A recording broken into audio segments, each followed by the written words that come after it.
in staffing, in a weekly process, I think there's so much tedious task that have to be done in order for the week to get, completed.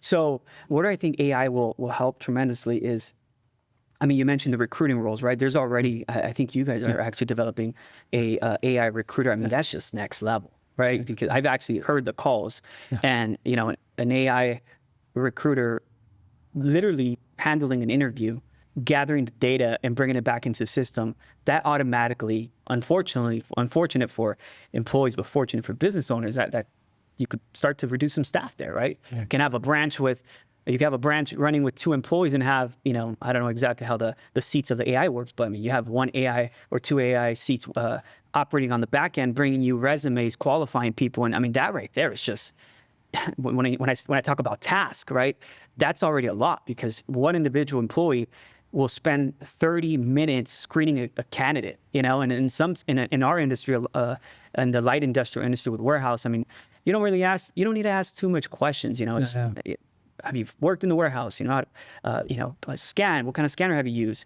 If you're using forklift, well, that's where it gets a little bit more technical. But in the light industrial industry, it's a lot of repetitive work, right? And unless you're dealing with like healthcare or, top end, blue collar, industry where, you have to have more screening in place, then I'm assuming the AI will take care of that as well, right? But what I'm trying to get to here is, I think that's one area for sure that an AI will immediately, save costs. I would say other things too is like within an ATS itself, throughout the week, there's a lot of processes that need to get completed. So having AI built into the system to be able to, take care of smaller tasks that will alleviate you having to have an employee go in there and manually do it.